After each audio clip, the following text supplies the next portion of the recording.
Kuonde mag tiegruok tije lwedo vocational training centers ma bende koro yudo sir kokadho e bwo counties wach ni koro jiwo mondo koro tigo ber ahinya kod jopiny moloyo to mawuok e alwora mekgi kae gidhiro kata gijiwo jo nyithindgi mondo mi oyud tiegruok e kuonde ma kamago. Jafwambo mar Lolwe Manyala negi mathoth ahinya kowuok e gwenge mag Nyakach kama bende koro nolimo. Kuonde tiegruok mag tije lwedo kata vocational training centers pod imed puo ahinya kaka mago makelo geno kendo kelo lek ne rowere madwaro bedo kod lony mopogore opogore. Ka waloso kod jotelo mag tiegruok mar Obange Vocational Center i West Nyakach Ward, jotelo go wacho ni ondamo magisegoyo e tiego rowere miyo gi mijingo ne gitimo maber. Kotelnegi kod jakom mar Obange Vocational Center Migosi Meshako Yeko giwacho ni kopogore gi tiego rowere e ka tiegruok noero bende gimiyo gi nyaka tije ne jogo mosetieko ka okwa jopiny e alwora noero okaw motegno siro kuonde tiegruok ma bende isiro kod tend county. VTCs nyithindo mantie machiegni nigi low opinion on VTCs. Koro yudo ka gini affect enrollment. To nyithindo mosekadho ka giwuok under very good training. Molo ka Obange wadwa no chope level mabor ma no any other VTCs around nyalo attain that level. Government of Kisumu osekonyowa mang'eny nikech ne wachako igini running and through like this okinyara ni kionge pesa. Gisebedo ka gimiyo wa some money mawuok in terms of remittance mag nyithindo together with the national government. Koro poromedo jiwo county government nigi med jiwo these institutions mondo med chung gi pesa matin ma gichuono mondo skunde gi otimang'o ogere. Kore manager mar Obange Vocational Mikai Nedia Bonyo omedo ni nitie gige tiegruok mathoth magiseyudo e konyo jopuonjre e kendo nego migi sir kod jopiny e ting'o lonyo mag nyithindegi. Nyithindo go wegi bende mor kata ng'ol sombgi.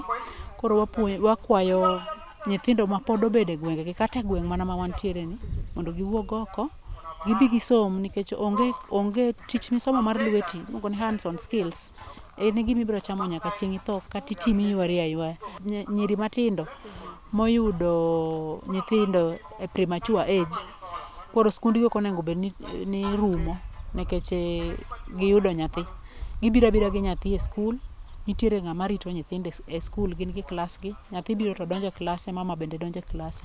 Jochiw sir ne kuonde tiegruok go kokalo county kod riwruoge mago mok mag piny owacho oyango ni gimor kod chenro mitimo e kuonde tiegruok makamago kendo masani omiyo nyaka nyithindo manyiri man kod nyithindo madhodho bende yudo thuolo mar dhi nyime kod tiegruok ka irito negi nyithindegi.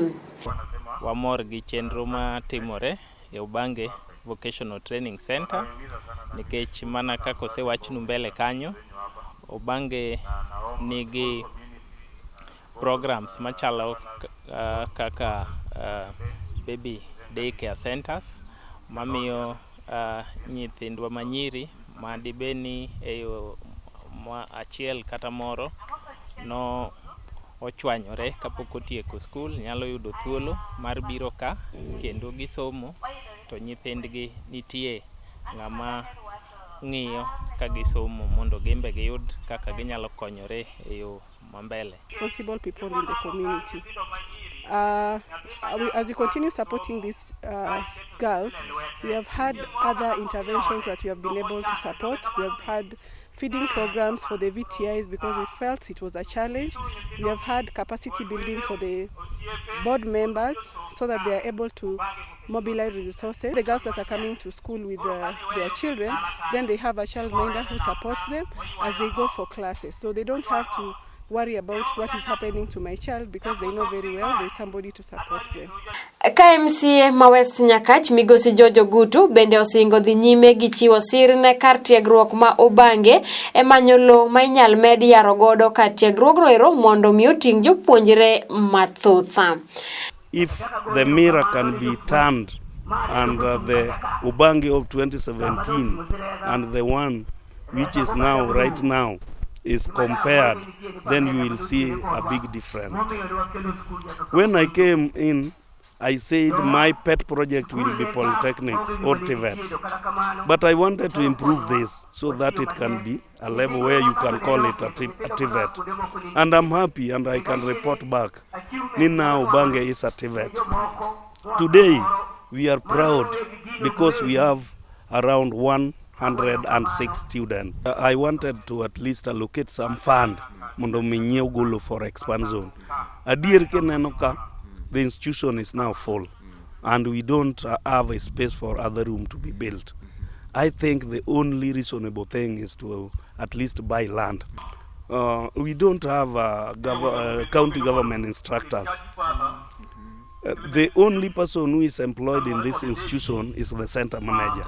The rest are being paid by the board. So that is also a problem. It is our responsibility as elected leaders mondo mi press the county government mondo employ instructor. In fact, that is the most difficult thing in this our institution. Ne Lolwe TV kowuok Nyakach West Ward County ma Kisumu, Nyinga Lorin Manyala.